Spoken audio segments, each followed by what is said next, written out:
আমি চলে গিয়েছিলাম, আপনারা সেটা জানেন। এবং গত 15 দিন ধরে আপনাদের সাথে আমার বিভিন্ন নেতা নেত্রীর সাথে কথা হচ্ছে, কিন্তু ইভেন আপনারা জেলা প্রশাসক মহোদয়ের সাথে আপনারা কথা বলতেছিলেন। জেলা প্রশাসক মহোদয়ের সাথে আমি এইমাত্র কথা বলে আসছি। আপনারা যেমন বিভিন্নভাবে রেলের জায়গায় অবৈধভাবে যারা বৈধ আছেন তাদের কথা কিন্তু আমি বলছি না, দীর্ঘদিন যাবৎ অবৈধভাবে আপনারা এই জায়গা দখল করে আছেন। আপনারা জানেন গত 5ই আগস্টের পরে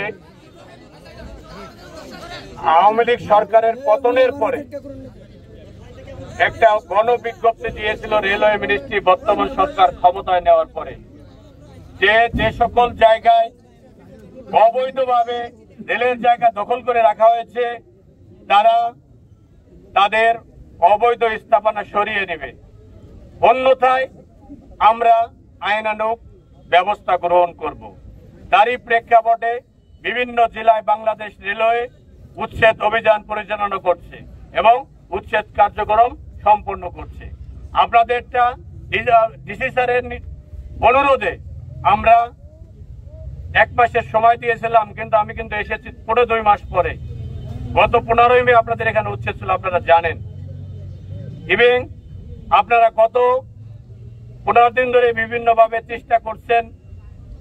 এবং আমি আরেকটু বলি, আপনাদের এখানে কিছু কুচক্রী মহল আছে যারা আমি যে ডিসি স্যারের অনুরোধে এই উচ্ছেদ অভিযান বন্ধ করে গিয়েছিলাম, এবং এই কুচক্রী মহল মিথ্যাচার করে বলছে ডিও মহোদয়কে টাকা দিয়ে আমরা উচ্ছেদ বন্ধ করেছি, যেটা সম্পূর্ণ মিথ্যা এবং বানোয়াট। আমি যে উচ্ছেদ অভিযান দিয়েছি এবং আপনাদের সাথে গতকালও কথা হয়েছে। আমার যদি আপনি এই সকালবেলা কে কথা বলেছেন আমি জানি না, সকালবেলা আমি ডিসি স্যারের সামনে বসাছিলাম, আপনারা বলেছেন যে 1 দিনের সময় দেওয়া হোক, কিন্তু আমার 3 মাস, তো আপনাকে 2 মাস সময় দেওয়া হয়েছে বাবা, আপনাকে 2 মাস সময় দেওয়া হয়েছে। আবারও যদি বলেন আমরা 3 মাস সময় চাই, এবং এরকম কত সময় আপনাকে দেওয়া।